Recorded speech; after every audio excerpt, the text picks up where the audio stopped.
A karate coach harasses a single mother at a dojo, grabbing her arm and making disgusting threats while her teenage daughter watches in terror.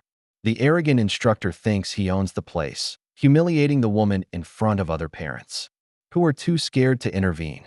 But the quiet man in the corner isn't just another gym member. This is Mike Tyson himself. The bully has no idea he just assaulted an innocent woman in front of a man who spent decades destroying opponents with his bare hands. While the coward tightens his grip and whispers sick promises, the heavyweight legend steps forward with that familiar, deadly calm.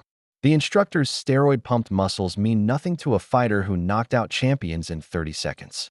Other parents recognize the unmistakable silhouette and step back, knowing they're about to witness justice delivered by iron fists. The predator keeps running his mouth, completely unaware that his reign of terror just ended the moment he picked the wrong victim on the wrong night. What happens when you harass a mother in front of the most feared boxer in history? Will the coward survive learning why legends never truly retire? What happened next would terrorize the bully for the rest of his pathetic existence. Before we jump back and tell us where you're tuning in from, and if this story touches you, make sure you're subscribed, because tomorrow I've saved something extra. Special for you, Linda Beck's beat-up Honda Civic tour through the quiet streets of Millbrook, the dashboard clock glowing an accusatory 6:47 p.m. 17 minutes late again. She gripped the steering wheel tighter, her blue hospital scrubs still carrying the antiseptic smell of Sacred Heart's emergency ward. "Mom, it's okay," Donna said from the passenger seat, fidgeting with her worn karate belt. "Sensei Frank won't mind." "I mind," Linda muttered, taking the corner toward the industrial district too fast. Another double shift covering for Janet's sick kid meant another evening of rushing, another apology, another reminder that single mothers always ran behind. The overtime pay would help with next month's rent, but guilt gnawed at her stomach. Beck.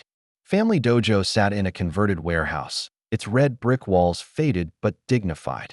Since 1987, was painted in bold white letters above the entrance, though the paint had started to chip.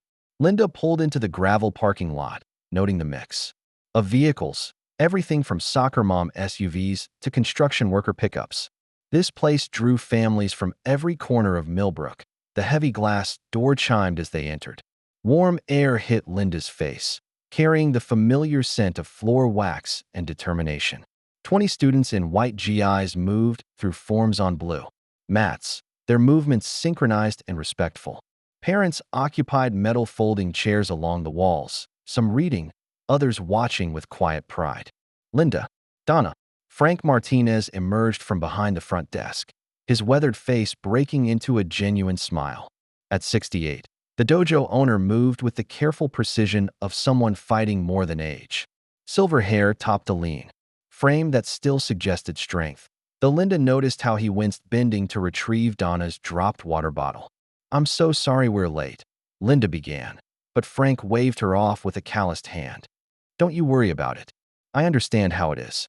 His brown eyes held the kindness of someone who'd raised 3 daughters of his own. "Double shift again?" Linda nodded, grateful he didn't make her explain. Frank had never once made her feel like a charity case, never questioned her payment plans or late fees. This place felt like sanctuary in a world that seemed designed to exhaust single mothers. "Donna, go change quickly," Frank said. "We're working on third kata tonight." As her daughter disappeared into the locker room, Linda settled into a folding chair with the other parents. The dojo hummed with positive energy, students helping each other with techniques, younger kids looking up to older ones, Frank moving between groups with patient corrections. Then the back office door opened with a sharp bang. Randy Kowalski emerged, his pristine white instructor GI straining across unnaturally broad shoulders. 35 years old with the artificially enhanced physique of someone who'd never met a steroid he didn't like. His cold blue eyes swept the room like a predator surveying territory, lingering too long on Linda before he clapped his hands 3 times. The warm community feeling shifted, growing suddenly colder. "Listen up," Randy's voice cracked like a whip. "Across the mats. We're changing how things work around here. No more participation trophies. No more coddling weaklings who can't handle real martial arts."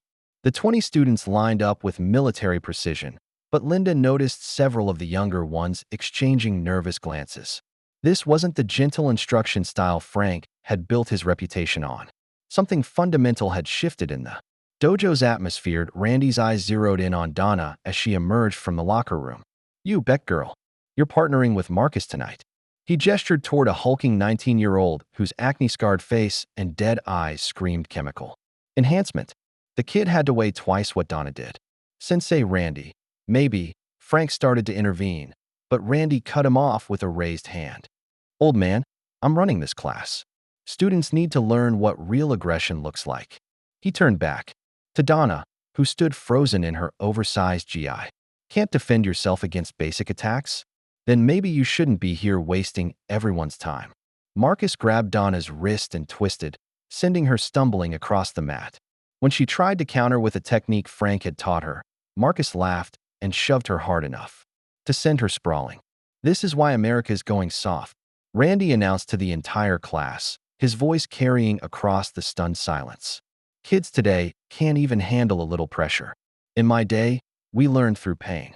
Linda started to rise from her chair, maternal instincts overriding everything else, but Randy's voice stopped her cold. "Parents, stay seated unless you want your kid permanently benched." For the next 30 minutes, Linda watched her daughter get systematically humiliated. Every technique Donna attempted was countered with excessive force. Every stumble drew sarcastic commentary from Randy. The other parents sat in uncomfortable silence, afraid to intervene, but clearly disturbed by what they were witnessing. When class finally ended, Linda waited until the locker room cleared before approaching Randy privately. Her hands shook slightly as she spoke, but she kept her voice diplomatic. "I think you were a little hard on her tonight." Randy stepped closer than necessary, invading her personal space with the confidence of someone used to intimidating people. His cologne was aggressive, too much, too sharp, like everything else about him. At 6'2", he towered over her, using his size deliberately. "Maybe you need to understand something, sweetheart," he said, his voice carrying sexual undertones. That made Linda's skin crawl. Real martial arts isn't daycare. Some single mothers don't realize what their kids actually need. What they actually need. The implication hung in the air like toxic smoke. Linda opened her mouth to respond, but found herself speechless, shocked by the naked aggression in his tone. Randy smirked at her silence, clearly enjoying her discomfort. "Think about it," he said, turning away with deliberate casualness. "We should talk more soon." Linda stood frozen as he walked away, her mind reeling from the encounter. This wasn't just about karate instruction anymore.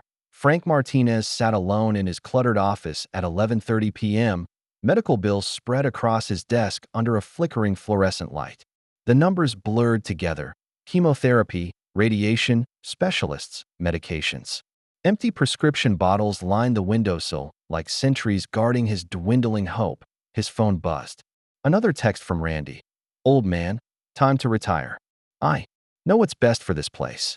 Frank deleted it without responding. The kid had been pressuring him for months to sell the dojo, but Frank had poured 35 years of his life into these walls. Every faded photograph on the office walls told a story: championship trophies, scholarship recipients, troubled kids who'd found direction through martial arts discipline. This wasn't just a business. It was his legacy. The front door chime echoed through the empty dojo. Frank frowned, checking his watch. He'd locked up an hour ago. A powerful black man in his late 50s stood quietly in the entrance, hands relaxed at his sides. Maybe 5'10", but built like a brick wall, broad chest straining against a plain black t-shirt, thick arms showing the kind of muscle that came from decades of serious work. His jeans were faded, his work boots scuffed, but something about his presence commanded immediate attention. "We're closed," Frank called out. "But I was hoping to ask about membership." The man's voice carried a soft Brooklyn accent, almost gentle, but with an underlying strength that suggested crossing him would be unwise. His hands, Frank noticed, were heavily scarred across the knuckles, the kind of damage that only came from hitting things very hard for very long periods. "I'm traveling through town," the stranger continued, "looking for a place to train and maybe give back to the community." Something about this man intrigued Frank. Maybe it was the way he moved. Economical, balanced, like a predator constantly aware of his surroundings. Or maybe it was the calm confidence in his voice, the kind that only came from having nothing left to prove. "Come on in," Frank said, switching on the main lights. Coffee's still warm. As they settled into the office, Frank watched his visitor examine the photographs and equipment with professional interest. The man knew fighting that. Much was obvious from how his eyes cataloged distances, angles, potential weapons. "You've got good setup here," the man said, accepting a steaming mug. "Feels like a real community place." 35 years of building it," Frank replied. "Though I'm not sure how much longer I can keep the doors open." The stranger's dark eyes grew serious. "Health problems?" Frank nodded, gesturing to the medical bills. "Cancer. Treatable, but expensive. And there are other pressures." "There always are." The man's voice carried the weight of experience. "But good places like this, they're worth fighting for." Frank studied his visitor's face, strong features, intelligent eyes that had seen too much, the kind of quiet authority that came from surviving real battles. "You've got fighting experience. More than I care to remember." The man's expression grew distant. "These days, I'm more interested in protecting people than hurting them." Frank nodded approvingly and pulled out a membership form. "First week's on the house. What should I put down for a name?" The stranger took the pen, started to write Mike T., then paused and completed it. "Mike Tyson." Frank's coffee mug stopped. Halfway to his lips' point 3 days later, Linda arrived at exactly 6:30 p.m., determined not to give Randy any excuse for criticism. She'd brought her nursing textbooks, planning to study during Donna's session, but found herself watching the class with growing concern instead. Randy had assigned Donna impossible training regimens, 500 push-ups, full contact sparring, with male students twice her size, breaking boards clearly too thick for her skill level. When she failed, his commentary grew increasingly cutting. "Weak genetics," he announced to the class as Donna struggled through her third attempt at a particularly difficult technique. "That's what happens when there's no father figure to provide proper discipline." Several parents shifted uncomfortably in their chairs, but no one spoke up. Randy's reputation for vindictiveness had spread quickly through Millbrook. Cross him, and life in this small town could become very difficult. Linda noticed the quiet stranger Frank had mentioned, Mike, working methodically on the heavy bag in the corner. His technique was flawless, each punch landing exactly where intended, with devastating power despite his apparent restraint. The bag barely moved under his precise combinations, absorbing tremendous force without the wild swinging that marked amateur fighters. "Your daughter's holding back the entire class," Randy announced, loud enough for everyone to hear. "Maybe she needs private instruction. More individual attention." The suggestion carried implications that made Linda's stomach turn.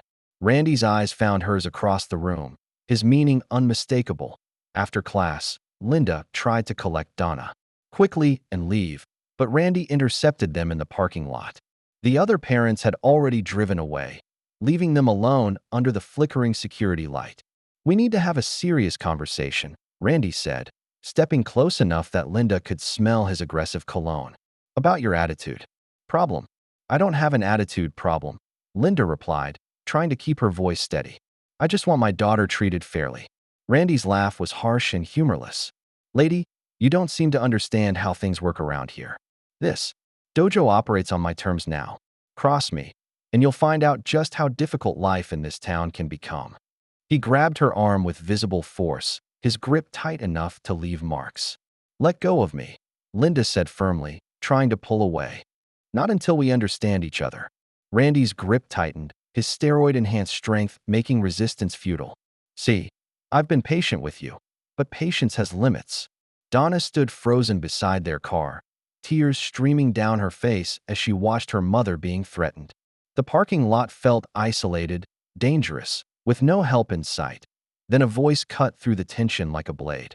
"She asked you to let go." All three of them turned to see Mike emerging from the shadows near the dojo entrance, his movements silent and precise.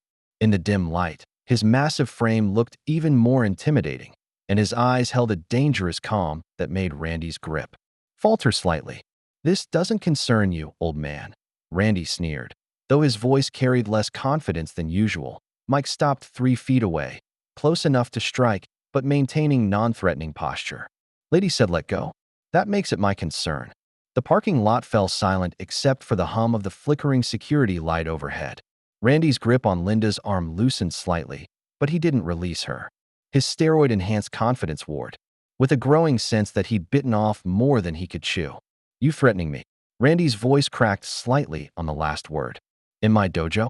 Mike's response came in that same soft Brooklyn accent, but now it carried the kind of menace that made smart people step away. "No threats, just facts. Touch her again, we got problems." Linda felt Randy's hand trembling against her arm. Whether from rage or sudden fear, she couldn't tell. Donna had stopped crying, sensing that something important was happening, though she didn't understand what. "Boys," Randy called toward the dojo entrance. "Get out here." Marcus emerged first, flanked by two other unnaturally muscular students. All three moved with the artificial swagger of chemically enhanced aggression, cracking knuckles and rolling shoulders in practiced intimidation displays. Mike didn't move a muscle as the three younger men fanned out to surround him. His breathing remained steady, hands relaxed at his sides, but Linda noticed his weight had shifted slightly, settling into a stance she didn't recognize but somehow found reassuring. 3 against 1, Grandpa. Randy laughed, his confidence returning with backup present. "You sure you want to do this?" "Last chance to walk away," Mike said quietly, his voice carrying no anger, just certainty. "All of you." Marcus stepped forward first, his dead eyes lighting up with anticipation. "Old man's about to learn some respect." "Actually," Mike said, and Linda caught the hint of a smile at the corners of his mouth. "I was worried it wouldn't be fair." Randy frowned, confused. "What? For you?" The words hung in the air for a heartbeat before Marcus threw the first punch, a wild haymaker powered by steroid-fueled rage and arrogance. Mike slipped it with minimal movement, his head tilting just inches to the side. The punch whistled past his ear harmlessly. His counter came so fast Linda almost missed it, a lightning-quick left hook to Marcus's solar plexus that folded the bigger man like a broken accordion. Marcus dropped to his knees, gasping for air. That wouldn't come. The remaining two students rushed Mike simultaneously, but they might as well have been attacking a ghost. Mike's footwork was poetry in motion, creating angles that made their punches miss by miles while setting up devastating counters. A perfectly timed uppercut dropped the second attacker instantly. The third lasted exactly long enough to throw. One desperate swing before Mike's straight right hand put him on the asphalt beside his friends. The entire encounter had lasted maybe 15 seconds. Randy stared at his fallen enforcers in shocked disbelief. These were the toughest kids in 3 counties, enhanced by the best chemicals money could buy, and this old man had destroyed them like they were children. Frank Martinez appeared in the dojo doorway, drawn by the commotion. Despite his age and illness, he recognized the distinctive style immediately. The economical movements, the devastating power, the casual efficiency. He'd seen this before, on pay-per-view broadcasts from decades past. "Sweet Jesus," Frank breathed. "That's Mike Tyson." Randy's face went white. "Impossible. He's yours now." "You know," Mike said, his voice still soft but carrying unmistakable finality. He approached Randy, who backed against the wall like a cornered rat. "And now you know what happens when you put your hands on innocent people." Randy released Linda's arm and scrambled toward his car, shouting over his shoulder as he fled. "This isn't over. You have no idea what you just started." His tires screeched as he tore out of the parking lot, leaving his unconscious students groaning on the asphalt. The sudden silence felt deafening. Frank approached slowly, his weathered face showing a mixture of awe and concern as he checked on the fallen students. Despite what they'd just attempted, his medical instincts kicked in, making sure none were seriously injured. "Sweet science," Frank said admiringly, watching Mike help Marcus to his feet with surprising gentleness. "Haven't seen boxing like that since the old days on television." Mike steadied the young man, whose eyes now showed genuine fear and confusion rather than artificial aggression. "You okay, son?" Marcus nodded shakily, unable to meet Mike's eyes. The casual ease with which he'd been dispatched had shattered something fundamental in his worldview. All those hours in the gym, all those chemical enhancements, and this older man had made it look effortless. "Good. Now get out of here and think about what kind of man you want to become." The 3 defeated students limped away into the night, their swagger completely evaporated. Linda stood beside her car, still processing what she'd witnessed, while Donna stared at Mike with undisguised admiration. "You really are him," Donna whispered. "Iron Mike Tyson." "Just Mike," he replied gently. "And you don't need to be afraid. Anymore. Not from them." Frank gestured toward the dojo. "Think we could talk inside? Coffee's still warm, and I suspect Randy's little tantrum tonight was just the beginning." As they settled into the office, Frank revealed what he'd been dealing with for months. Randy's increasing pressure to sell the building. The threats from his uncle, City Councilman Tom Kowalski, who controlled zoning permits and had connections throughout local government. The mysterious health code violations that appeared whenever Frank refused to negotiate. "It goes deeper than one bully," Frank explained, spreading documents across his desk. "This building sits on prime real estate. They want to put up a shopping complex, and my dojo is the last holdout." Mike studied the papers with the focused attention of someone who'd learned not to underestimate his opponents. Threatening letters, legal notices, code violation reports, all bearing official seals, but obviously coordinated. "They've been at this a while," he observed. 6 months of escalating pressure. Randy's been the front man, using intimidation on families who support keeping the dojo open. His uncle provides the legal muscle. Frank's voice carried the exhaustion of someone fighting battles on multiple fronts. "And I've got cancer treatments to pay for. Hard to fight City Hall when you're barely keeping the lights on." Linda listened with growing understanding. That's why he was so confident tonight. He thought he had protection. "He does," Frank said grimly. "Tom Kowalski runs this town through a network of corrupt officials and connected friends. Cross the family, and life gets very difficult very quickly." Mike's phone buzzed. Unknown number. He read the text aloud. "You just made a very big mistake, champ. This town belongs to the Kowalskis now. Pack your bags while you still can." Instead of looking concerned, Mike actually smiled. "Good. Now I know exactly who I'm dealing with." He deleted the message and looked around the office at 35 years of community history, photographs of championship teams, scholarship recipients, troubled kids who'd found direction through martial arts discipline. "How long do we have before they force the sale?" "Maybe a month, if I can keep up with the legal fees and code violations." Frank's voice carried little hope. Mike stood up, his decision already made. "Then we better get to work." "Mike, you don't understand what you're up against here. These people have connections, money, political influence." "Frank," Mike interrupted, his voice carrying the quiet confidence that had intimidated heavyweight champions. "I've been dealing with bullies my entire life. The only thing that's changed is now I know better ways to stop them." He walked Linda and Donna to their car, the parking lot now peaceful under the starlight. As Linda thanked him with tears in her eyes, calling him their savior, Mike's response was characteristically humble. Just did what any decent person should do. But as they drove away, his expression hardened. The Kowalskis wanted a fight?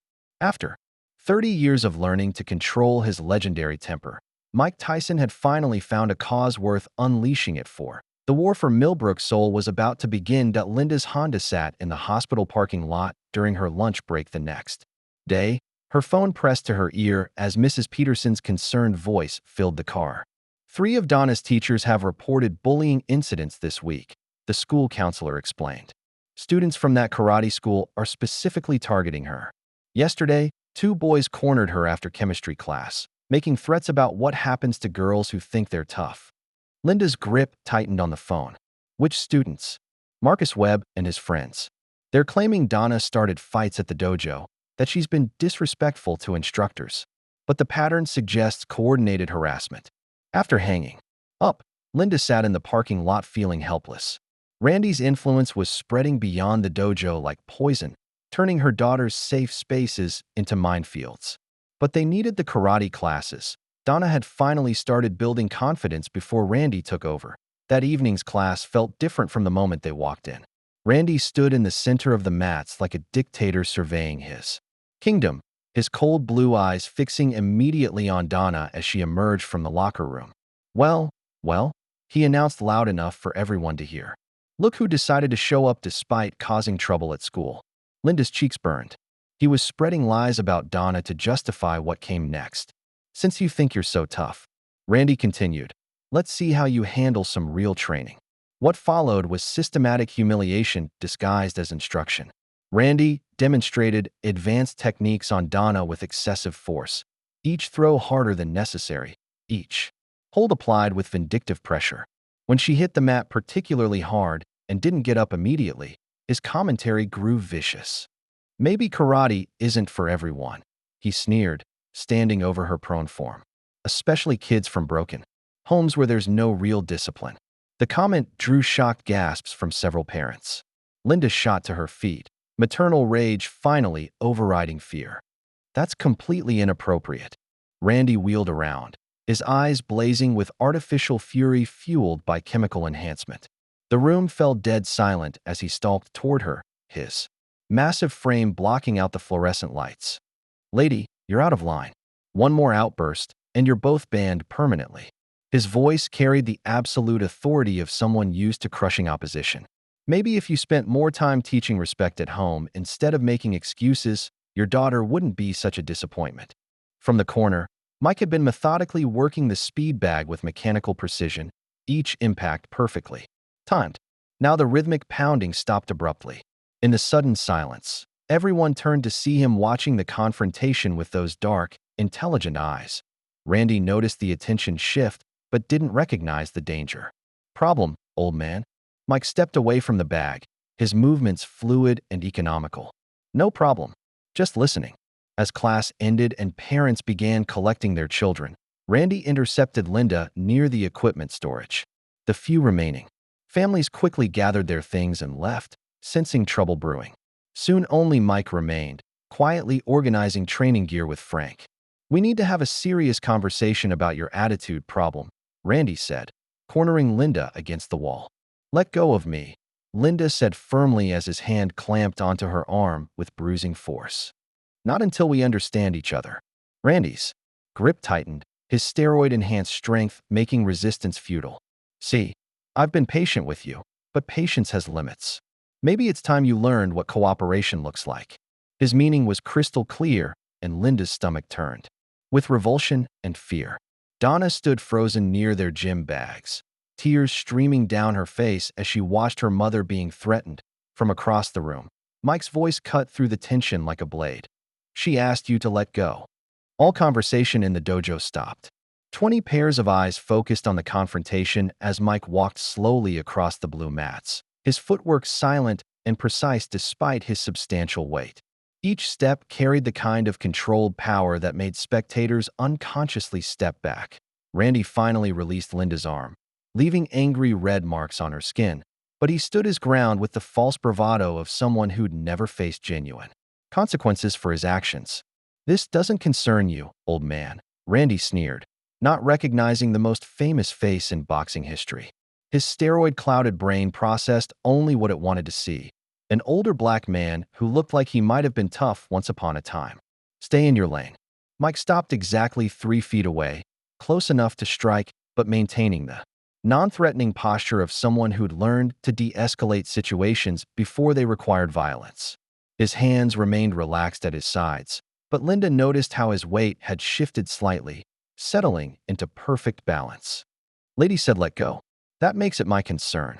The soft Brooklyn accent carried no anger, no bluster, just the kind of quiet certainty that made smart people reconsider their life choices. But Randy Kowalski had never been accused of being smart. You threatening me? In my dojo?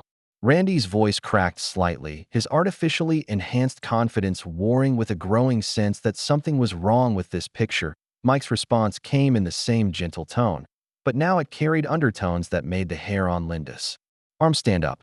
No threats, just facts. Touch her again, we got problems. Randy's face flushed red with humiliation and rage. Being challenged publicly, especially by someone he perceived as inferior, triggered every insecurity his steroid abuse had amplified. He was bigger, stronger, younger. How dare this old man disrespect him? Boys, Randy called toward the back of the dojo. Escort this troublemaker out. Marcus Webb emerged from the equipment room first, flanked by 2 other unnaturally muscular students. All 3 had the dead eyes and artificially aggressive demeanor of serious steroid abusers, thick necks, acne-scarred faces, and the kind of artificial confidence that came from chemical enhancement rather than genuine skill. Mike didn't move a muscle as the three younger men closed in to surround him. His breathing remained steady, hands still relaxed at his sides, but everyone in the room sensed the change in atmosphere.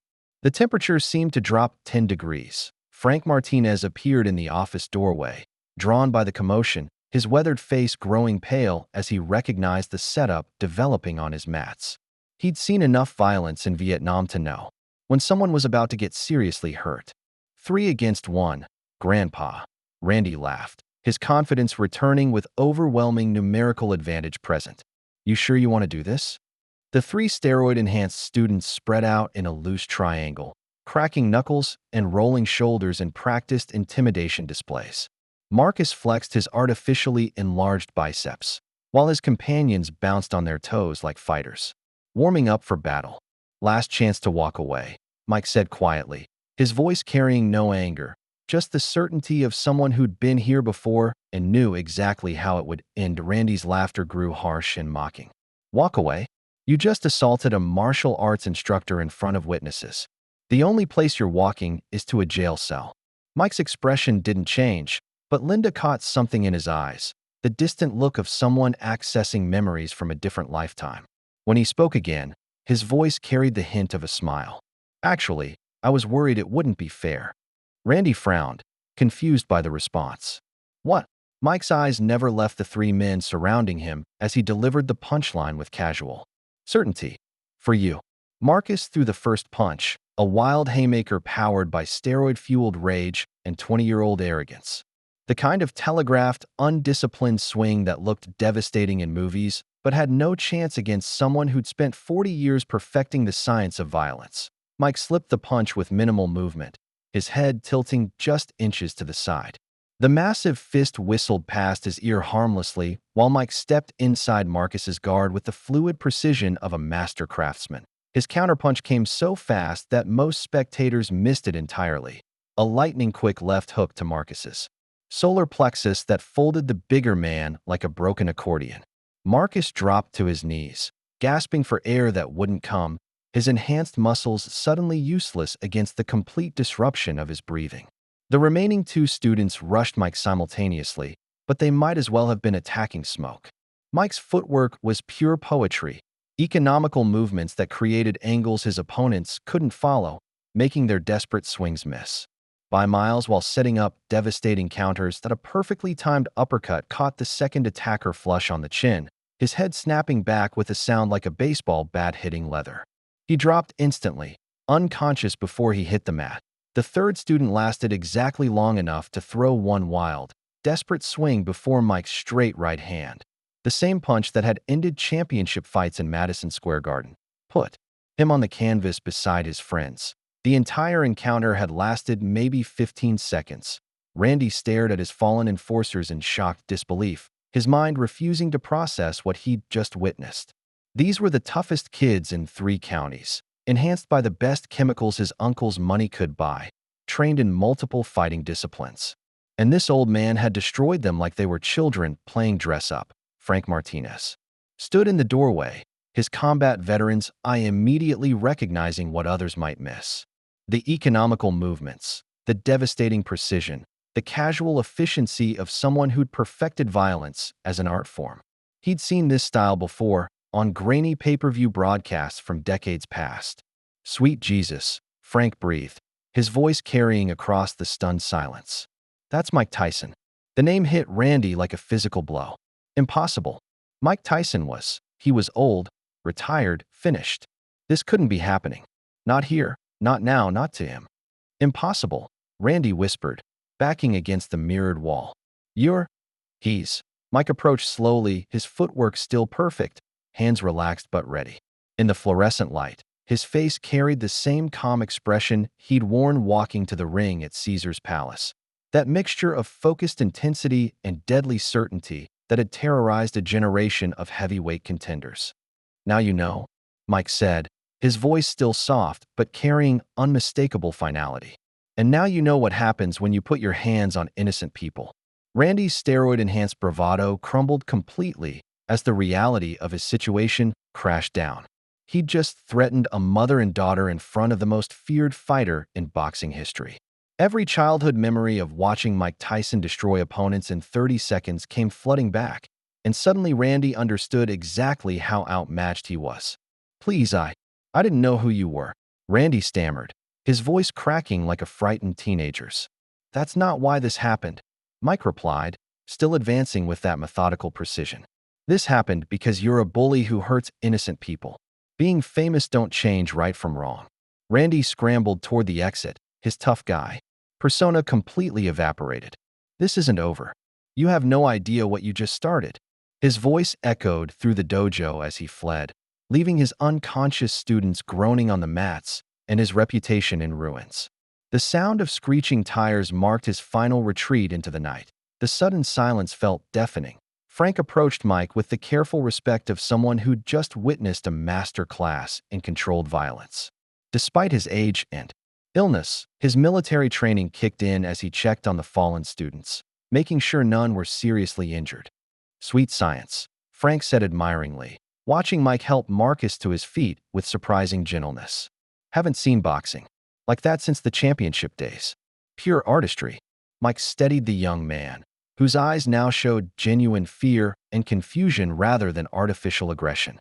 The casual ease with which he'd been dispatched had shattered something fundamental in Marcus's steroid-enhanced worldview. You okay, son? Mike asked, his voice carrying genuine concern. Marcus nodded shakily, unable to meet the legend's eyes. Yeah, I think so. Good. Now get your friends and get out of here. And think about what kind of man you want to become, because this path you're on leads nowhere good. The three defeated students limped away into the night, their swagger completely evaporated, leaving Mike, Frank, Linda, and Donna alone in the dojo that suddenly felt much larger and quieter. Frank locked the front door and gestured toward his office. Think we better talk. Coffee's still warm, and I suspect Randy's little tantrum tonight was just the opening bell. As they settled around Frank's cluttered desk, he began revealing what he'd been dealing with alone for months. The documents told a story of systematic intimidation and corruption that made Linda's stomach turn. Randy's been pressuring me to sell for 6 months, Frank explained, spreading threatening letters across his desk. But he's just the front man. His uncle, Tom Kowalski, runs the city council and controls most of the zoning permits in town. This building sits on prime real estate. They want to demolish it for a shopping complex. Mike studied the papers with the focused attention of someone who'd learned not to underestimate opponents, no matter how far outside the ring they operated. Legal notices, code violation reports, tax assessments, all bearing official seals. But obviously coordinated. Systematic campaign, Mike observed. They've done this before. At least 6 other community properties over the past 3 years. Youth center, senior community hall, 2 churches. Same pattern every time. Escalating pressure, manufactured violations, legal harassment until the owners can't afford to fight anymore. Linda listened with growing horror. And Randy's been using the dojo to distribute steroids to kids. Frank nodded grimly, creating a network of enhanced bullies who intimidate anyone opposing their land grabs. Parents stop showing up to city council meetings when their kids are getting beaten up at school. Mike's phone buzzed with an unknown number. He read the text message aloud. You just made a very big mistake, champ. This town belongs to the Kowalskis now. Pack your bags while you still can. Instead of looking concerned, Mike actually smiled. The same expression he'd worn before championship fights when opponents tried psychological warfare. Good. Now I know exactly who I'm dealing with. He deleted the message and looked around. The office had 35 years of community history, photographs of championship teams, scholarship recipients, troubled kids who'd found direction through martial arts discipline. Every picture told a story of lives changed for the better, of a community institution that had stood against exactly the kind of predatory corruption now trying to destroy it. How long before they forced the sale? Mike asked. Frank's voice carried little hope. Maybe a month, if I can keep up with the legal fees and code violations. But the cancer treatments? He gestured to the medical bills scattered among the legal documents. Hard to fight City Hall when you can barely afford to keep the lights on. Mike stood up, his decision already made with the kind of certainty that had carried him through championship fights. Then we better get to work. Mike, you don't understand what you're up against here, Frank protested. These people have connections, money, political influence.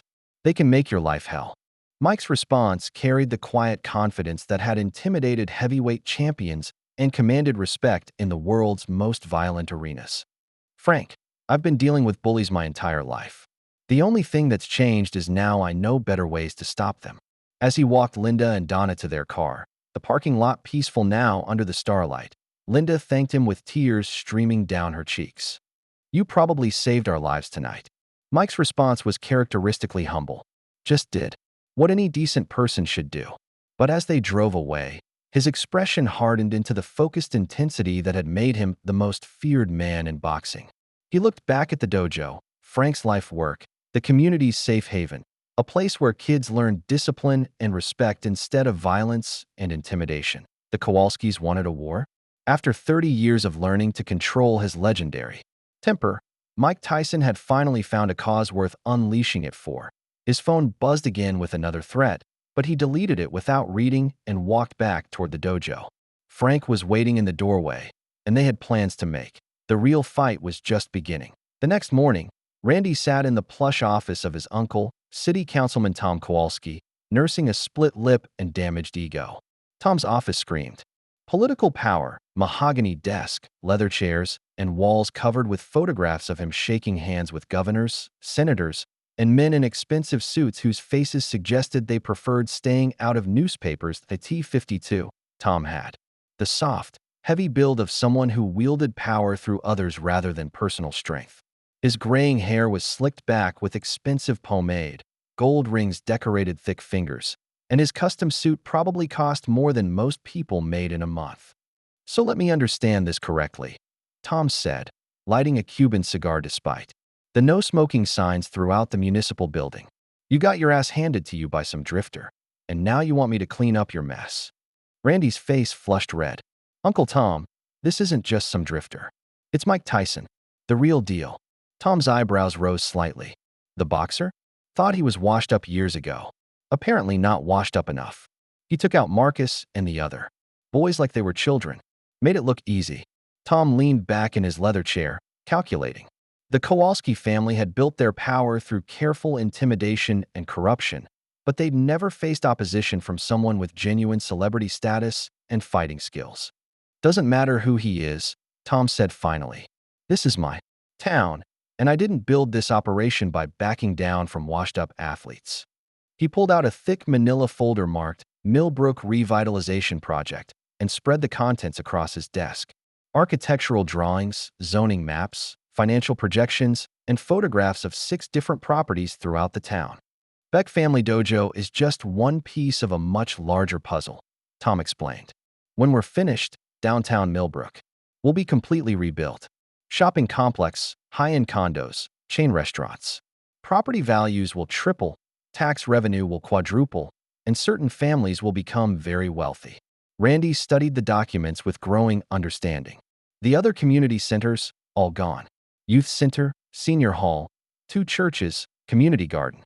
Every property that served the old guard, the people who remember when this town was run by families who'd been here for generations instead of families who knew how to get things done. Tom opened his desk drawer and removed a thick envelope stuffed with cash. This represents just a fraction of what we'll make when the project is complete. But it requires eliminating all opposition, including nosy Xboxers who think they can play hero. He picked up his phone and began making calls. The first went to Inspector Janet Walsh, who owed her job to Tom's recommendation despite her complete lack of qualifications. The second reached Judge Patricia Warren, whose gambling debts had made her very cooperative over the years. The third connected him to Detective Bradley Stone, who'd been taking Kowalski money for so long he'd forgotten what honest police work looked like. By tomorrow night, your boxer friend will be in jail on assault charges. The dojo will be condemned for health violations, and old Frank will be begging to accept our offer, Tom said, hanging up the phone. Randy grinned maliciously as his uncle handed him the envelope. What about the woman and her kid? Tom's smile turned predatory. Leave them to me. Single mothers are always vulnerable to the right kind of pressure. The next evening, Mike arrived at the dojo to find Frank cleaning equipment alone in the dim light. The place felt different. Several parents had called to cancel their children's memberships after witnessing the violence. and the community. Atmosphere that had defined the space for 35 years seemed to be evaporating. Maybe Randy was right, Frank said sadly, stacking folded GIs with mechanical precision. Maybe I am too old for this fight. Mike settled into a metal folding chair, his massive frame making the furniture creak ominously. You mind if I ask how you got started with all this? Frank's weathered face brightened slightly as he gestured around the dojo. Vietnam, believe it or not. Came back in '72 with more anger than sense, like most of us. Started studying martial arts to find some peace, some discipline. Found more than I expected. He pulled out a photo album from behind the front desk, pages filled with decades of memories. Championship trophies, graduation ceremonies, scholarship, presentations, kids from broken homes who'd found direction through training and discipline. Opened this place in '87 with my GI Bill money and a dream. Never made much profit, but profit wasn't the point. Point was giving kids what I wished. I'd had growing up: structure, respect, purpose. Mike studied the photographs with genuine interest.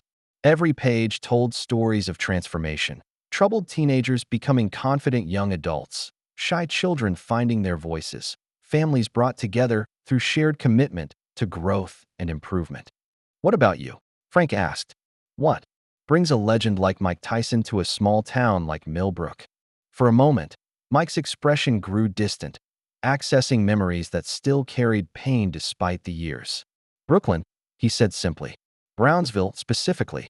Grew up surrounded by violence, poverty, people who'd given up hope. Boxing saved me from the streets, but it also consumed me with anger I spent decades learning to control. Linda arrived. With a thermos of coffee and homemade sandwiches, her nurse's instincts recognizing that Frank needed more nutrition than he was getting. As they shared the simple meal, the conversation deepened into territory that none of them had expected to explore with relative strangers. After my career fell apart, after prison, after losing everything I thought mattered, I started traveling, Mike continued. Looking for ways to give back to communities like the one I lost as a kid. Places like this dojo, they're what neighborhoods need to survive. Linda listened intently, recognizing something in Mike's story that resonated with her own struggles.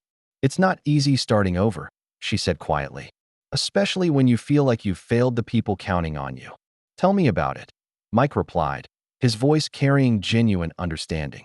Linda shared her own journey, working through nursing school while married to an abusive man, the terror of being left with nothing when Donna was 8, the years of double shifts and financial stress while building a life for her daughter. Her dream of opening a medical clinic to serve underinsured families seemed impossibly distant some days, but she kept working toward it anyway. Donna emerged from the locker room, where she'd been practicing forms alone, her movements showing. Natural talent hampered by lack of confidence.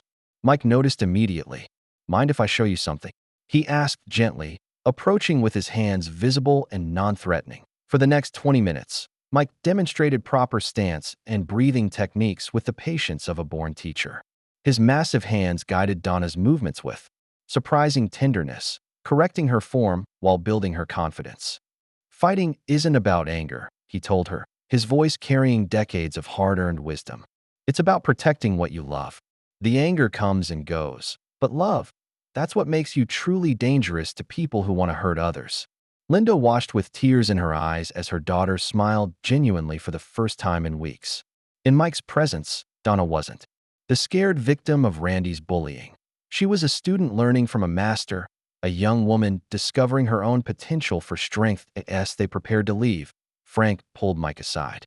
You don't have to stay, you know.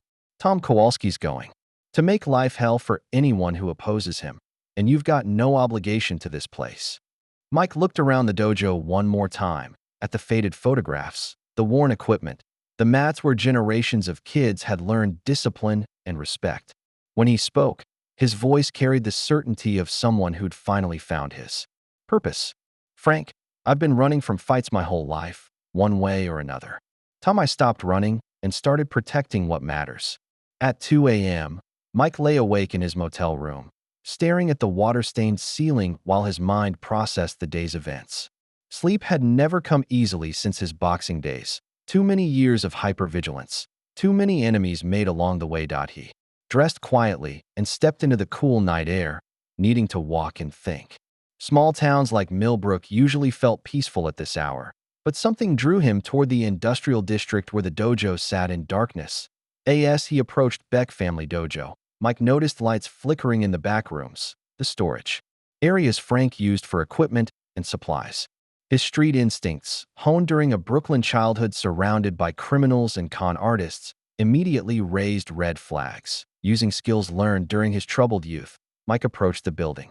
Silently, the front entrance was locked, but a side window had been left cracked open for ventilation. Through the gap, he could hear voices and see movement in the rear storage room. Randy's distinctive laugh echoed through the building, followed by unfamiliar voices discussing quantities and prices.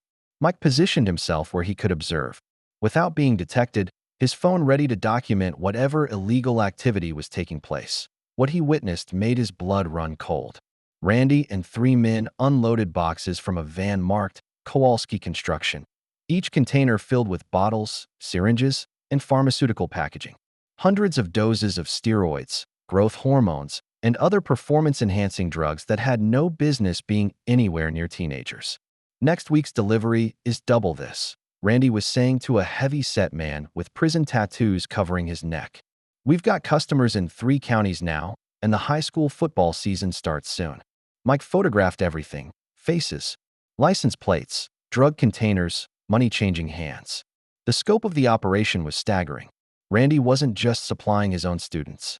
He was distributing chemical enhancement to teenage athletes throughout the region, creating a pipeline of artificially aggressive young men who intimidated anyone opposing the Kowalskis' various schemes. Two customers Mike recognized as parents from other local schools. Their sons transformed from normal teenagers into walking pharmaceutical experiments. The corruption ran deeper than just the dojo. It was systematic destruction of an entire generation's natural development. Mike was so focused on documenting the evidence that he failed to notice the motion sensor light until it blazed to life, illuminating him like a spotlight on a theater stage. What the hell? Randy spun around, his enhanced reflexes processing the threat immediately. It's the boxer. Get him. Mike pocketed his phone and ran, using urban parkour skills learned during his youth in Brownsville. Fire escapes, dumpsters, chain-link fences. Obstacles that would slow down steroid-enhanced muscle became advantages for someone with genuine athletic ability and street smarts. The chase lasted 6 blocks through the industrial district. Mike's cardiovascular conditioning from decades of training allowing him to maintain distance from his chemically enhanced pursuers. He lost them in a maze of warehouses and shipping containers, circling back to collect his car from a different direction. But when Mike returned to his motel room at the Millbrook Inn, he found the door standing open and his belongings scattered across the floor.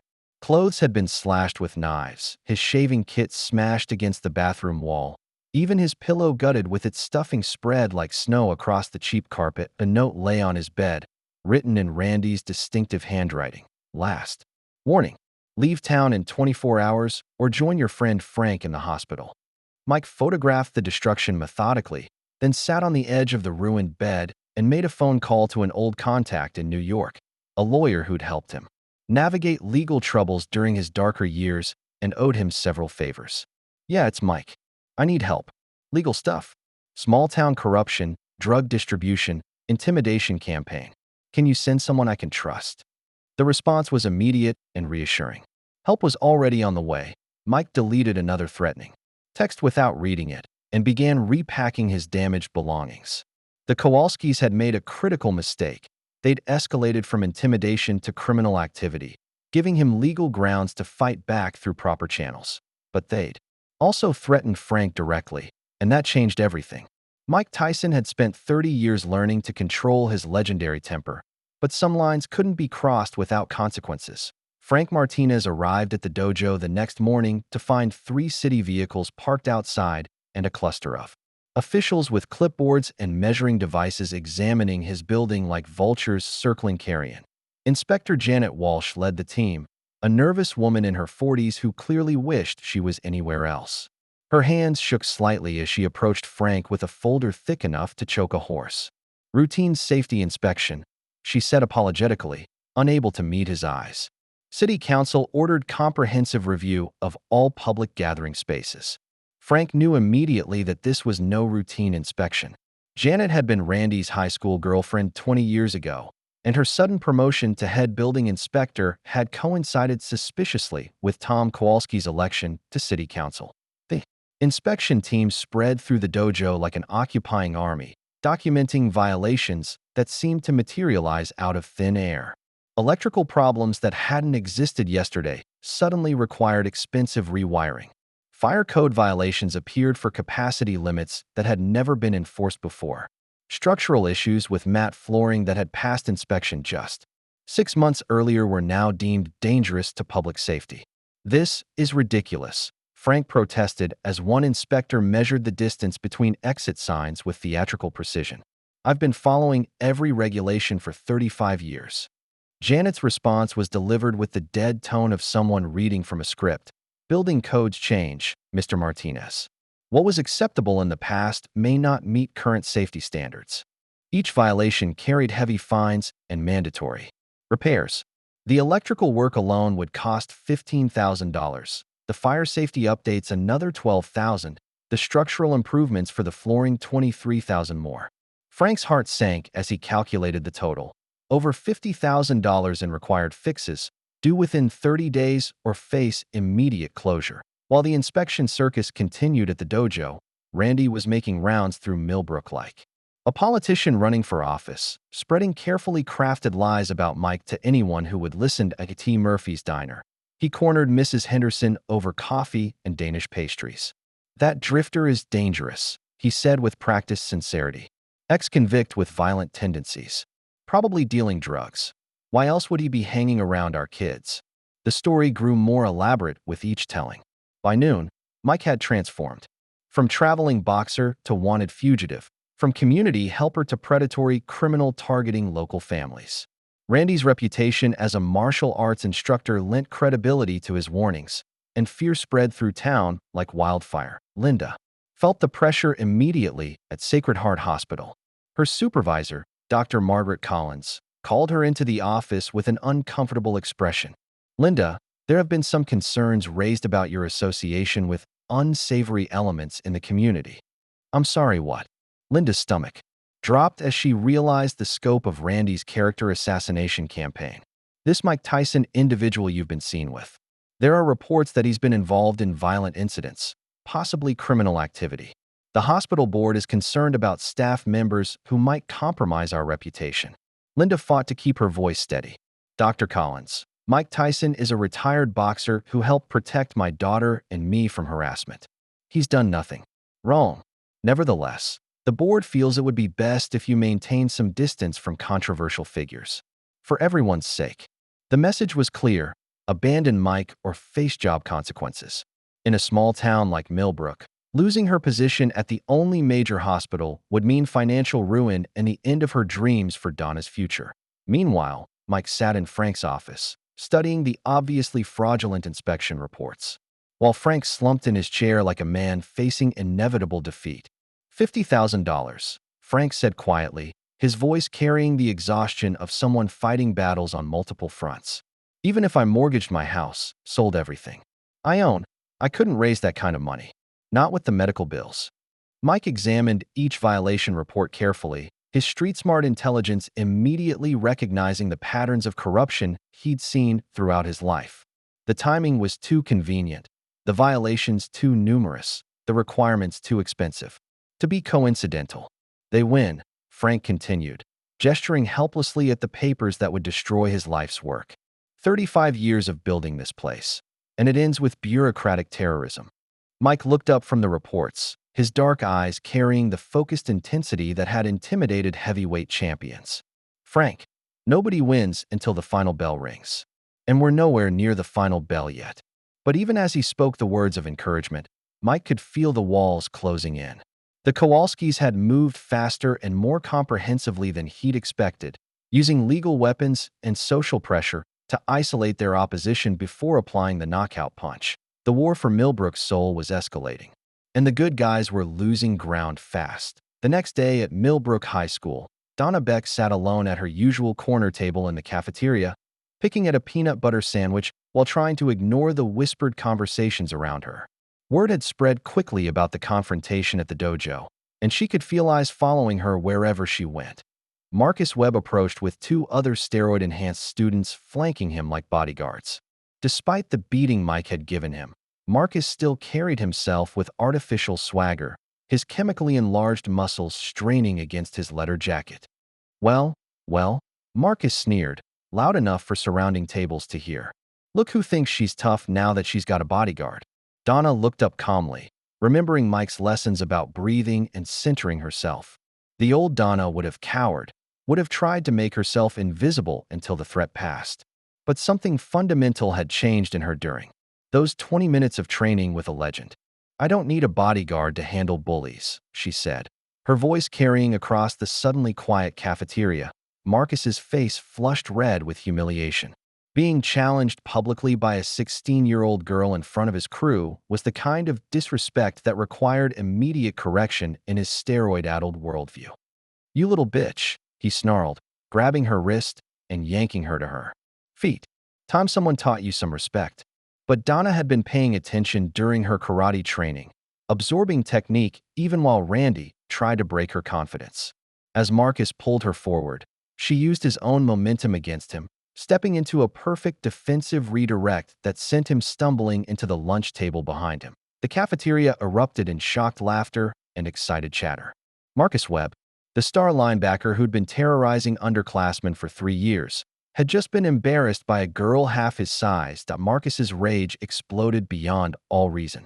He swung a serious punch meant to hurt her badly, the kind of chemically enhanced strike that could cause real damage. But Donna ducked under the wild swing and swept his legs, dropping him hard on the tile floor amid scattered lunch trays and spilled milk. Principal Roberts arrived to break up the crowd, but 20 witnesses confirmed that Donna had been defending herself against unprovoked assault. Marcus found himself facing suspension while Donna walked away with a warning about avoiding trouble. After school, Marcus waited in the parking lot with his friends, their pride demanding retribution away from adult supervision. They cornered Donna near the bicycle racks, 3 steroid-enhanced athletes surrounding one teenage girl. No teachers here now, Marcus said, cracking his knuckles with theatrical menace. Time to learn what happens to girls who embarrass their betters. Donna backed against the bike rack, heart hammering but refusing to show fear. She'd found her courage that afternoon, and she wouldn't give it back to these chemical bullies. 3 against 1, a familiar voice echoed across the empty parking lot. You boys never learn. Mike emerged from behind a maintenance building, still wearing work clothes from his day job at Henderson's Auto Repair. His presence was so commanding, so absolutely certain of violence, that the 3 would-be attackers scattered like leaves in a hurricane without a word spoken.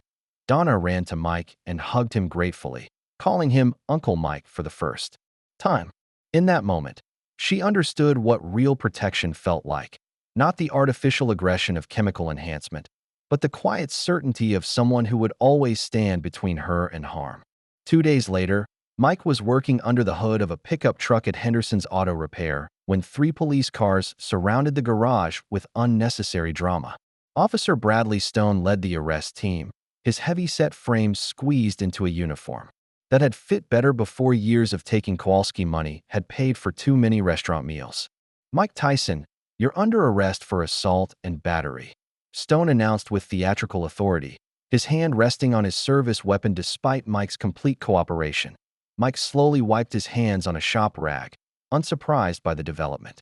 He'd been expecting this move since the moment he'd photographed Randy's drug operation. The Kowalskis weren't the type to let challenges to their authority go unanswered. What's the charge specifically? Mike asked calmly, extending his hands for the handcuffs. Multiple counts of assault against martial arts students Randy Kowalski and others. Filed this morning with witness statements and photographic evidence of injuries. Mike almost smiled at the transparent setup.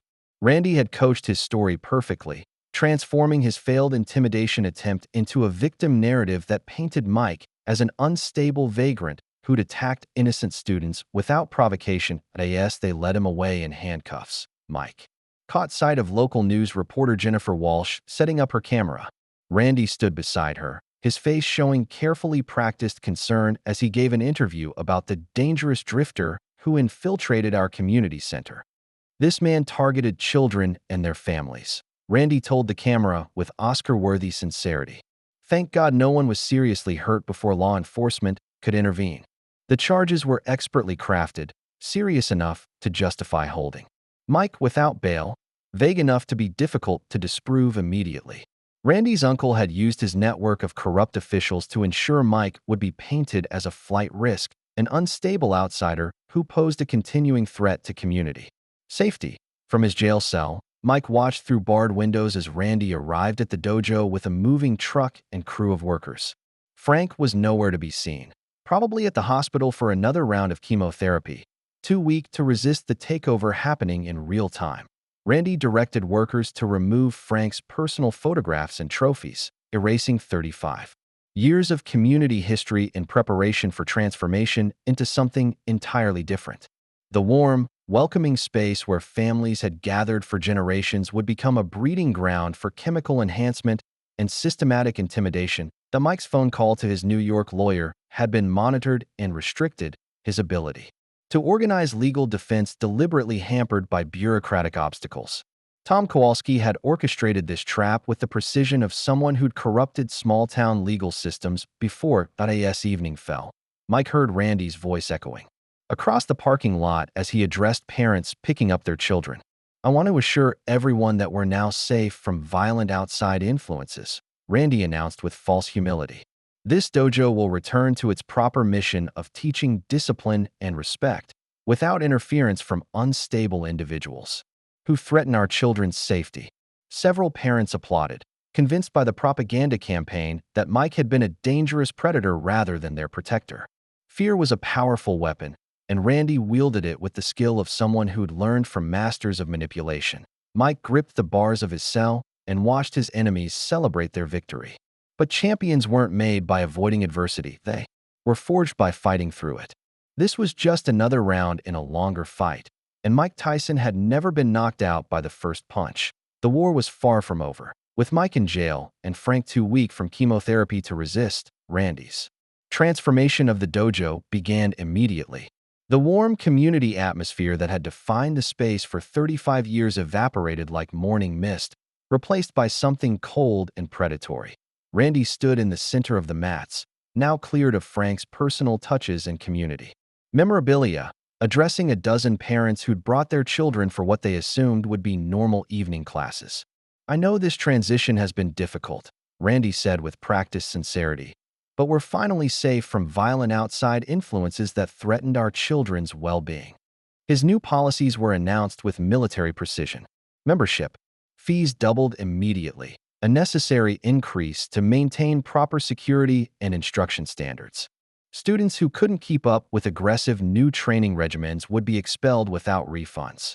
Female students like Donna were encouraged to find other activities more suitable to their natural limitations. Mrs. Chun, whose 12-year-old son Tommy had trained at the dojo for 3 years, stood up to protest. This isn't what Frank intended for this place. He built it as a community center, not some kind of military boot camp. Randy's response was swift and brutal. Mrs. Chun, if you're not satisfied with our new direction, you're welcome to leave. In fact, I think it would be best if families who can't support positive change found instruction elsewhere. When she tried to argue further, Randy had Marcus and his enhanced crew surround her, not threatening violence directly, but making the implication unmistakable. Mrs. Chun gathered Tommy's gear and left without another word, joining the exodus of families who could no longer recognize the place they'd loved.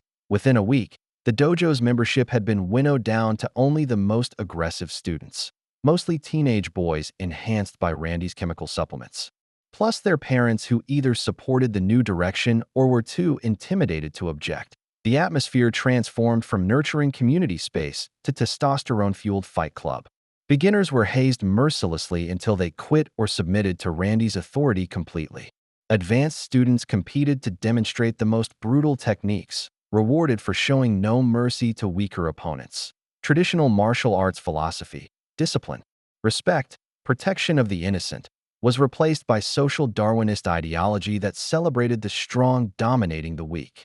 Randy preached that society had grown soft, that real strength came through aggression and dominance, that winners took what they wanted while losers accepted whatever scraps they were given. The few parents who remained seemed either convinced by Randy's propaganda or too frightened to speak out. They sat in metal folding chairs watching their children learn to become predators, nodding approval when Randy explained how traditional values had weakened America's youth. Linda drove past the dojo one evening and saw through the windows a scene that broke her heart. Young teenagers, some barely older than Donna, sparring with vicious intensity while Randy encouraged them to hurt each other. The community sanctuary where her daughter had started finding confidence had become a factory for creating bullies. She parked outside and called Frank, hoping he might have strength to intervene, but reached only his voicemail. The message she left was desperate. "Frank, you have to see what Randy's done to your dojo. This isn't martial arts anymore. It's something evil." But Frank was fighting his own battle with cancer treatments that left him barely able to stand, much less challenge the systematic destruction of everything he'd spent his life building. The transformation was complete. Beck Family Dojo had become Randy's kingdom, a place where might made right and the strong preyed upon the weak with official sanction. The community had lost more than a martial arts school. They'd lost a symbol of what they could be at their best. That evening, Tom Kowalski called an emergency town council meeting ostensibly about community safety concerns. But Linda recognized it immediately as a public execution designed to finish what they'd started privately. The municipal building's main conference room was packed beyond capacity, with Randy's supporters occupying the front rows like a cheering section at a sporting event. Linda sat in the back with Donna, feeling isolated and exposed among neighbors who'd been turned against them through fear and propaganda. Tom Kowalski took the podium with the confident bearing of someone who'd orchestrated this performance down to the last detail. His expensive suit and political smile made him look like a respectable public servant, but Linda could see the predator lurking beneath the facade. "Ladies and gentlemen, recent events have forced us to confront some uncomfortable truths about the kind of community we want to be," Tom began, his voice carrying the practiced authority of someone accustomed to commanding rooms full of people. Randy stepped forward as Tom's first witness, his face showing carefully rehearsed concern as he began his prepared character assassination. "This woman," Randy said, pointing directly at Linda with theatrical precision, "brought a violent criminal into our children's safe space. Despite repeated warnings about this individual's dangerous background, she continued to expose innocent families to potential harm." The accusation hit Linda like a physical blow. Around the room, parents she'd known for years nodded agreement, their faces showing disappointment and judgment. The propaganda campaign had worked perfectly. She'd been transformed from victim to villain in the span of a week.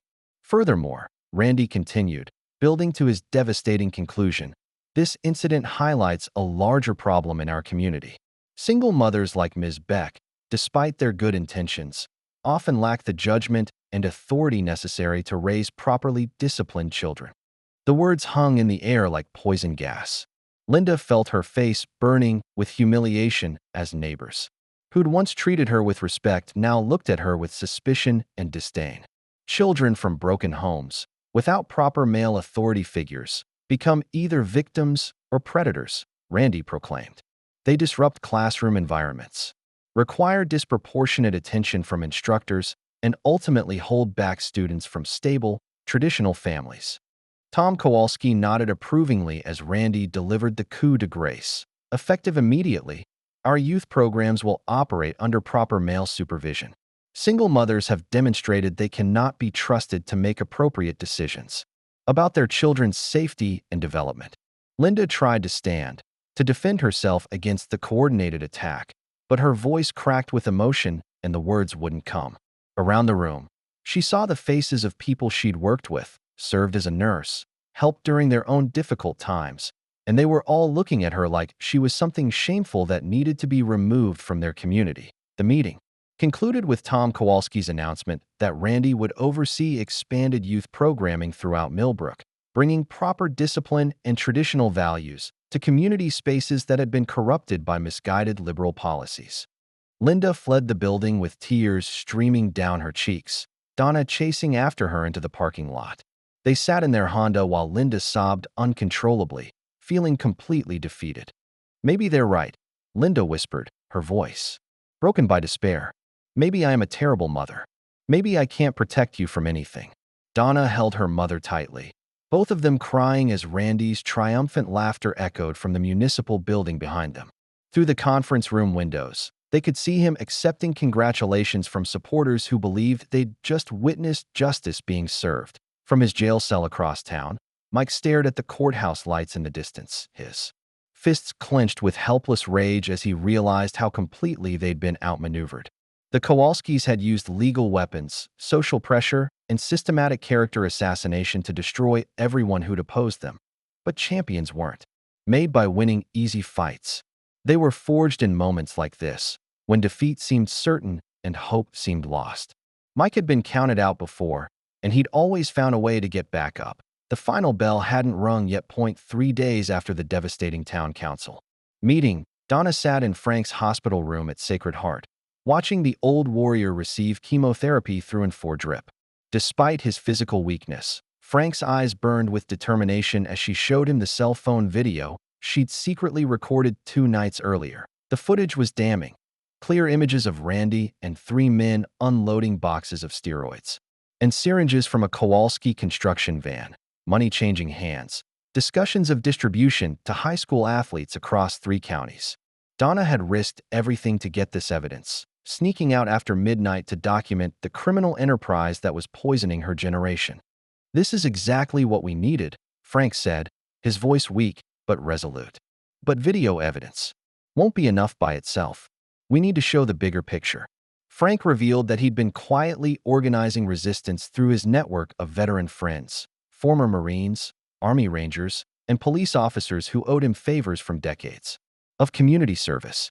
Ray Murphy, now a detective with the state police, had been conducting his own investigation into Tom Kowalski's corruption patterns. "Tom's done this before," Frank explained, pulling out a folder Ray had compiled. 6 community properties over 3 years, all forced to sell using identical tactics: manufactured violations, legal harassment, intimidation campaigns, then mysterious buyers who turn out to be shell companies connected to Kowalski Construction. The documents painted a clear picture of systematic corruption. The youth center had been demolished for a chain restaurant that never opened.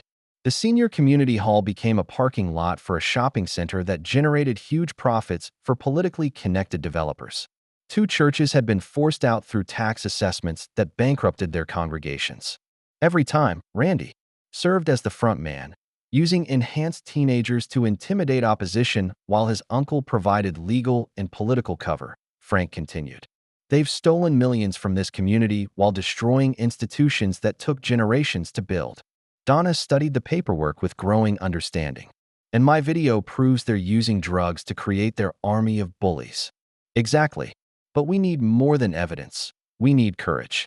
People have to be willing to stand up and fight back, even when it's dangerous." That evening, Frank made a series of phone calls from his hospital bed. His voice grew stronger with each conversation as he contacted old friends who'd served with him in Vietnam, fellow veterans who understood the difference between fighting for something important and simply surviving another day. By midnight, a network was forming.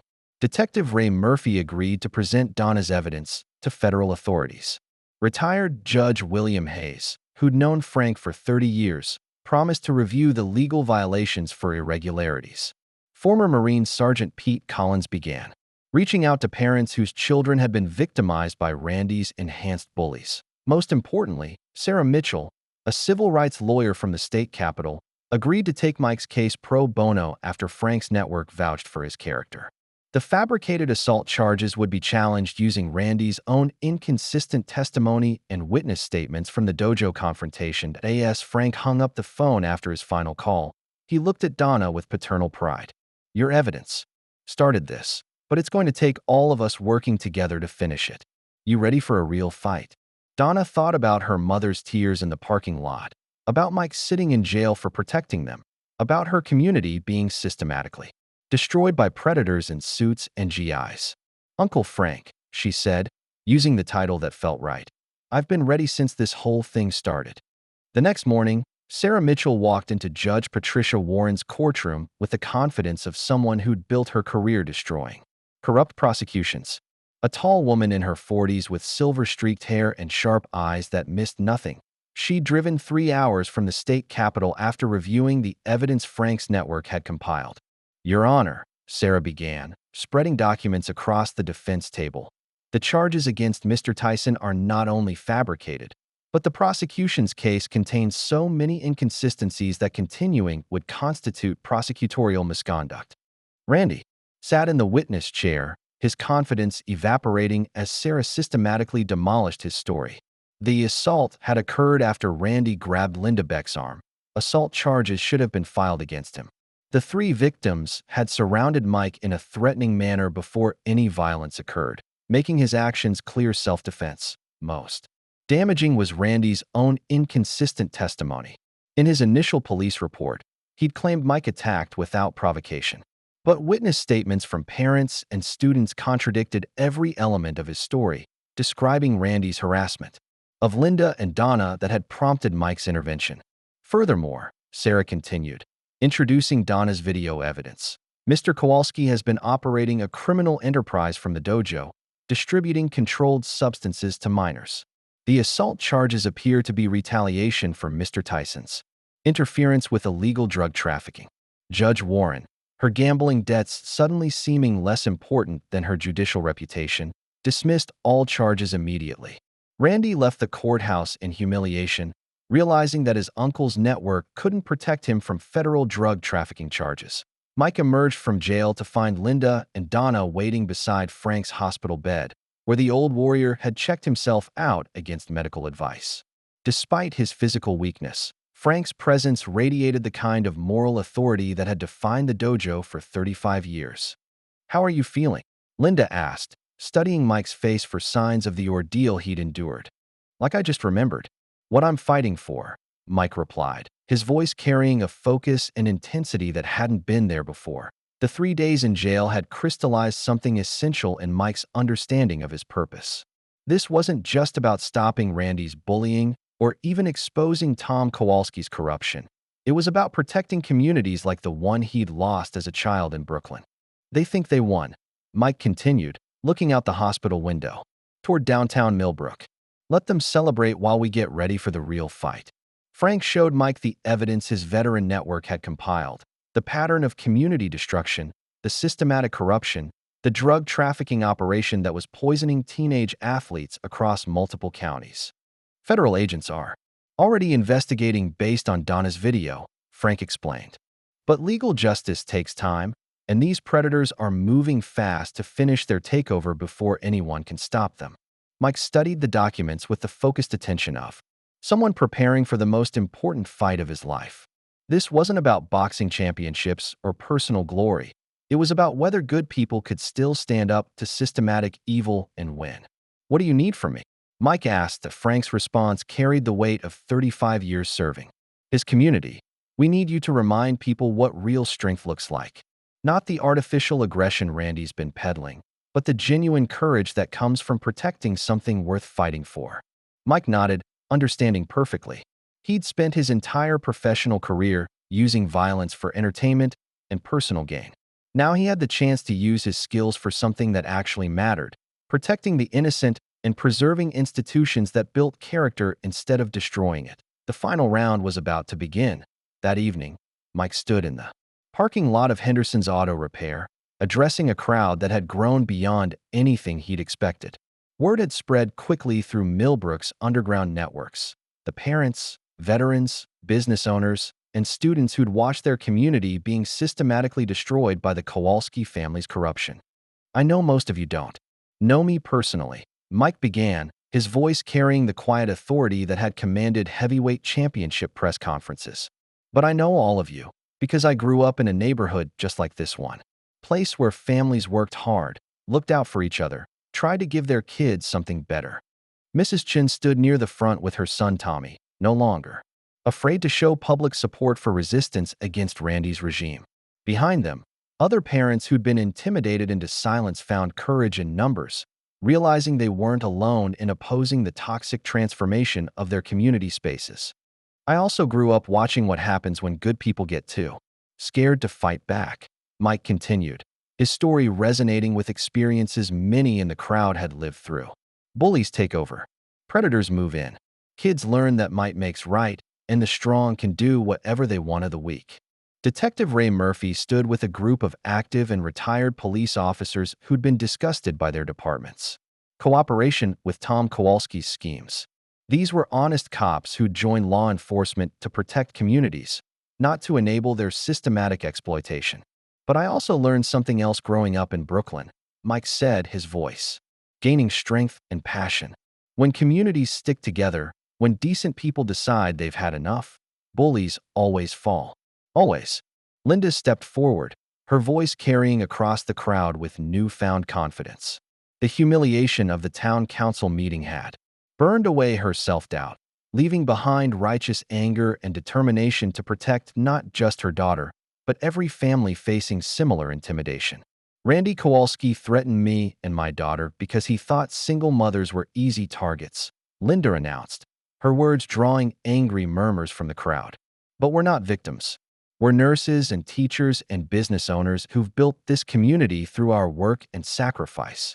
Former students of Randy's began speaking up, teenagers who'd been pressured into using steroids, who'd been taught that aggression was more important than discipline, who'd watched their training space transformed into something ugly and predatory. Marcus Webb stepped forward, his artificially enhanced physique now seeming more pathetic than intimidating.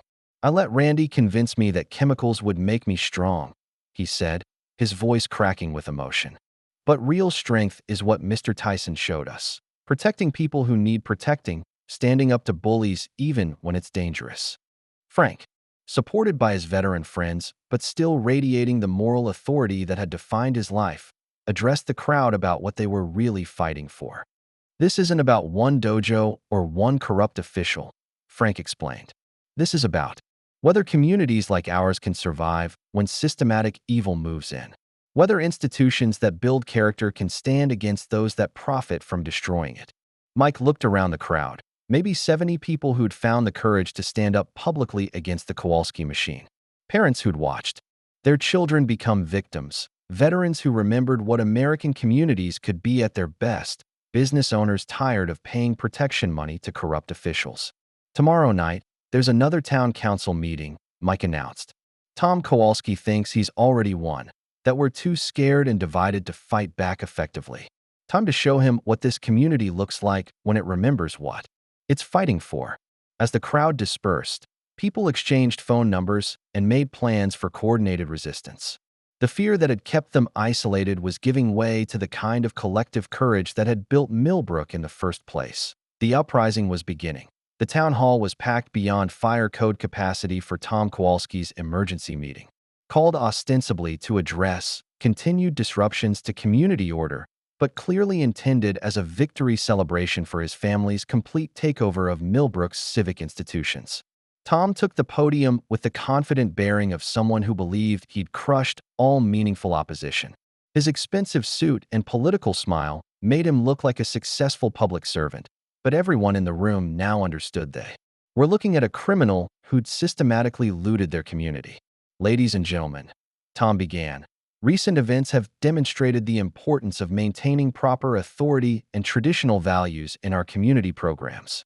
But before he could continue his prepared remarks, Donna Beck stood up in the front row, her young voice cutting through his political rhetoric like a knife.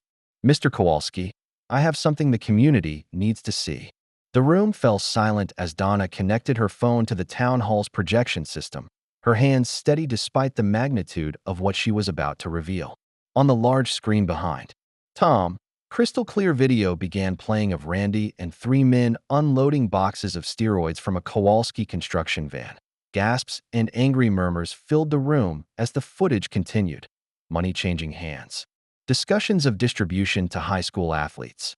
Randy's voice clearly audible discussing next week's shipment and customers in 3 counties. This was recorded 3 nights ago behind Beck Family Dojo, Donna announced, her voice carrying across the stunned silence. While Mr. Kowalski has been talking about traditional values, his nephew has been poisoning our children with illegal drugs. Tom's face went white as the implications crashed down. Federal drug trafficking charges, conspiracy, corruption of minors, his entire political career and criminal enterprise crumbling in real time before a room full of witnesses. Mike stood up, his presence commanding immediate attention from everyone in the packed hall. When he spoke, his voice carried the authority of someone who'd faced down the world's most dangerous opponents and never backed down. I grew up in a neighborhood where predators wore suits and talked about traditional values while they destroyed everything decent people tried to build, Mike said. But I also learned that communities are stronger than any individual criminal, no matter how much money or political power they think they have. Frank rose slowly from his wheelchair, supported by his veteran friends, but radiating the moral authority that had defined 35 years of community service. Despite his physical weakness from cancer treatment, his voice carried across the room with absolute clarity. This dojo was built to teach children discipline, respect, and protection of the innocent, Frank declared. For 35 years, it served families from every background, helping kids find confidence and direction. What Randy turned it into, a drug distribution center and bully factory, represents everything we've spent our lives fighting against. Around the room, parents began standing and sharing their stories. Mrs. Chun described how her son had been threatened for opposing Randy's regime. Other mothers talked about their daughters being told they were naturally inferior and banned from programs their families had supported for years. Detective Ray Murphy stepped forward with federal agents who'd been waiting outside, armed with warrants based on Donna's evidence and months of investigation by Frank's veteran network. As they moved to arrest Tom Kowalski, the crowd erupted in applause that shook the building's windows. Randy tried to flee through the back exit, but found his way blocked by more federal agents. His steroid-enhanced physique meant nothing against handcuffs and criminal charges that would put him in prison for decades. This community belongs to the families who built it, Mike announced as the arrests continued. Not to criminals who think they can buy it with corruption and intimidation. As Tom and Randy were led away in handcuffs, the room transformed from venue for political theater into genuine town hall meeting where neighbors discussed reclaiming their community from the predators who'd nearly destroyed it. The war for Millbrook's soul had turned decisively. But the final victory would require one more confrontation.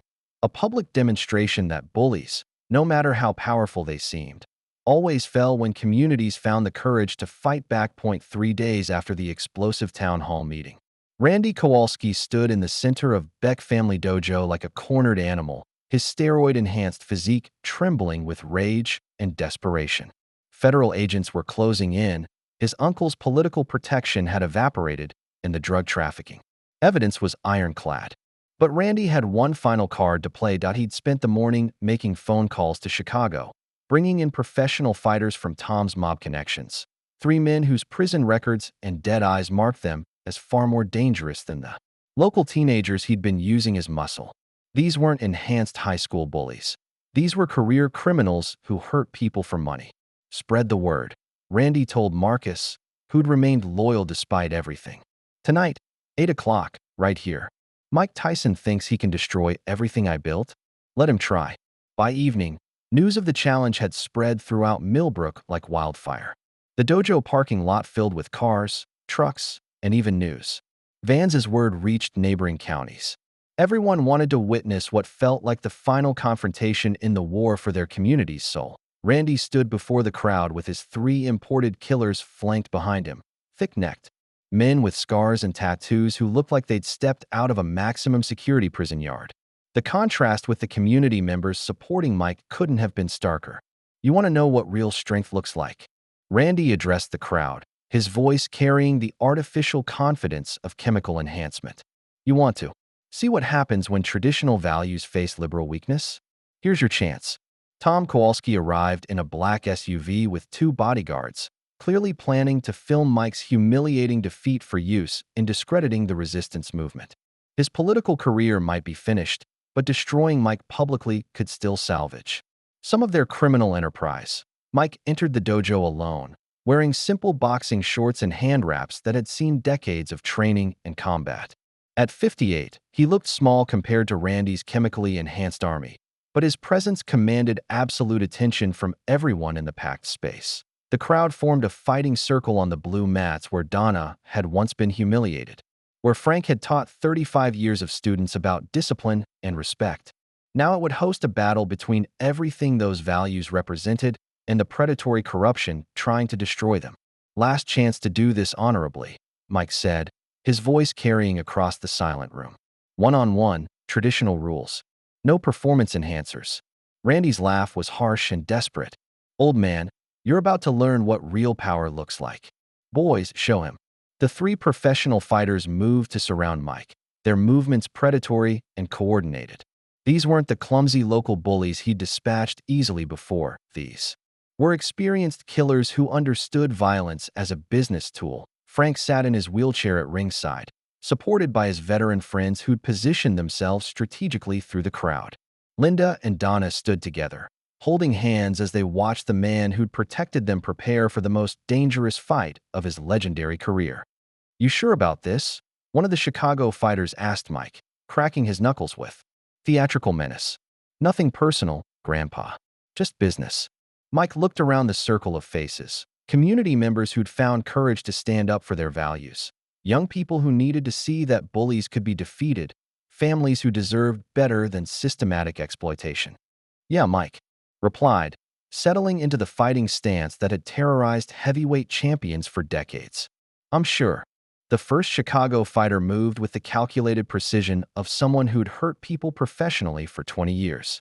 Unlike Randy's steroid-enhanced locals, this was a genuine predator who understood violence as craft rather than chemical-fueled aggression. Mike slipped the man's opening combination with minimal movement, his defensive reflexes still sharp despite his age. But this opponent adapted immediately, following up with body shots and clinch work that demonstrated real skill and experience. For 30 seconds, Mike worked purely defensive, assessing his opponent's technique and timing while the crowd held its breath. This wasn't the one-sided demolition of Randy's amateurs. This was a genuine test of whether the aging champion still possessed the skills that had made him legendary. Then Mike found his opening. A perfectly timed slip created the angle he needed, and his counter left hook landed with the distinctive sound of bone meeting brain. The professional killer dropped instantly, his expertise meaningless against precision forged in championship crucibles. The second fighter rushed in immediately, trying to overwhelm Mike with volume and aggression. But Mike's footwork was still poetry in motion, creating angles that made desperate swings miss by inches while setting up devastating counters. An uppercut that started at Mike's waist traveled exactly 18 inches before connecting with the man's chin, lifting him off his feet and sending him crashing into the mirrored wall. The sound of breaking glass mixed with the crowd's gasps as another professional fighter joined his unconscious colleague on the mat. The third killer was smarter, circling cautiously while looking for weaknesses in Mike's defense. This one had studied tape, understood that rushing in meant quick defeat. He threw educated combinations, tested Mike's reaction time, tried to make it a chess match rather than street fight. But chess required thinking, and Mike had learned to think faster than opponents could react. When the killer committed to a serious combination, Mike's counter was already in motion. A straight right hand that traveled the perfect distance with perfect timing, ending the fight with the finality of mathematical precision. Point 3 professional fighters lay unconscious on the mats, dispatched with the same casual efficiency that had made Mike Tyson the most feared man in boxing. But the real fight was just beginning. Randy stood alone now, his imported protection eliminated, his steroid-enhanced physique the only thing standing between him and complete humiliation. Around the circle, the community that had feared him for months watched him face consequences that seemed impossible just hours earlier. Your turn, Mike said quietly, his breathing barely elevated despite the violence he'd just delivered. Randy tried to run, but Frank's veteran friends had positioned themselves at every exit. There was nowhere to go, no escape from the justice that had been building for months of systematic abuse and corruption. Please, Randy begged, his artificial confidence completely evaporated. I'll leave town. I'll never come back. Too late for that, Mike interrupted, advancing with the methodical precision that had ended championship fights in 30 seconds. You had chances to do right. Now you face what happens when you choose wrong. The final confrontation lasted exactly as long as it needed to. Randy's steroid-enhanced strength meant nothing against technique perfected over 4 decades. His desperate swings met empty air while Mike's combinations found their targets with surgical precision. When Randy finally hit the mat for the last time, the crowd's roar shook the building's windows. Justice had been served not through bureaucratic processes or political maneuvering, but through individual courage standing up to systematic evil. Mike stood over his defeated opponent, not celebrating, but simply observing the results of choices made and consequences delivered. Around the circle, children who'd been intimidated by Randy's bullies saw that predators could be defeated. Parents who'd felt powerless against corruption witnessed what happened when someone refused to back down. The war for Millbrook's soul was finally over. As Randy lay unconscious on the mats, Detective Ray Murphy stepped forward with federal agents who'd been waiting outside for the confrontation to end. They'd allowed the fight to proceed because sometimes justice required demonstration, not just legal process. The arrests that followed were swift and comprehensive. Tom Kowalski, who'd fled during the fight, was captured 3 blocks away trying to reach the county line. Randy regained consciousness to find himself facing federal charges for drug trafficking, conspiracy, corruption of minors, and racketeering that would put him in prison for decades. The 3 Chicago fighters were wanted on multiple warrants, their unconscious forms providing convenient evidence of the Kowalski family's connections to organized crime. Mike's systematic destruction of professional killers had eliminated more than immediate threats. It had exposed an entire criminal network.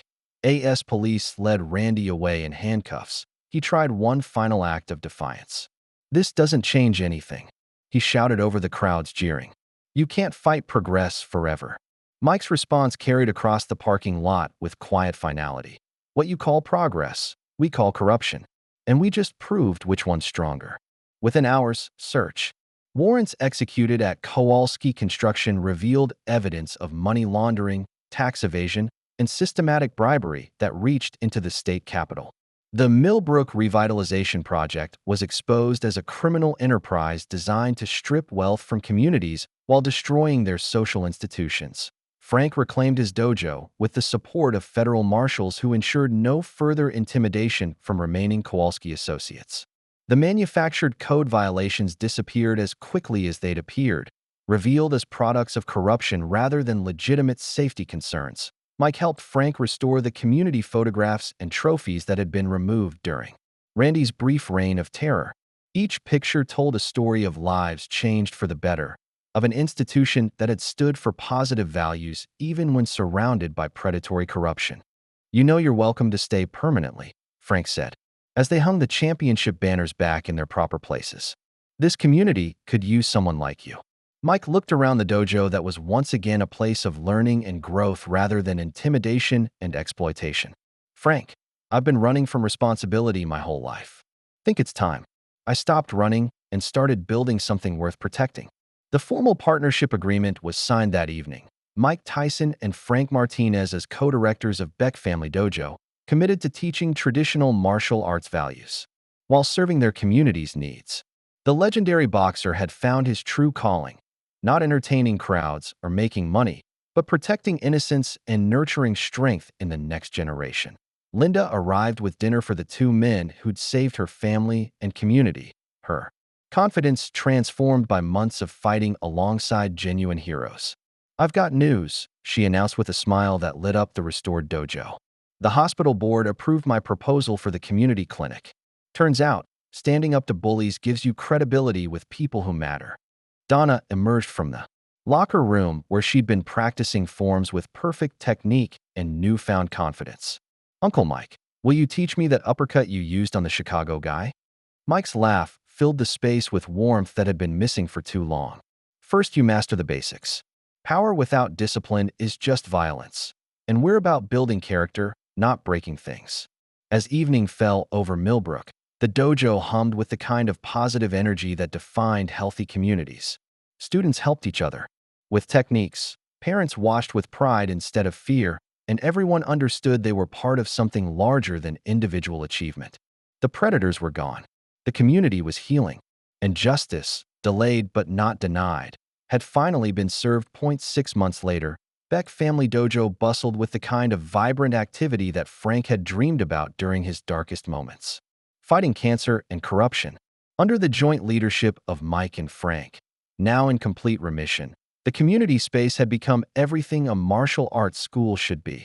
The walls displayed both restored historical photographs and new ones that told an ongoing story of growth and achievement.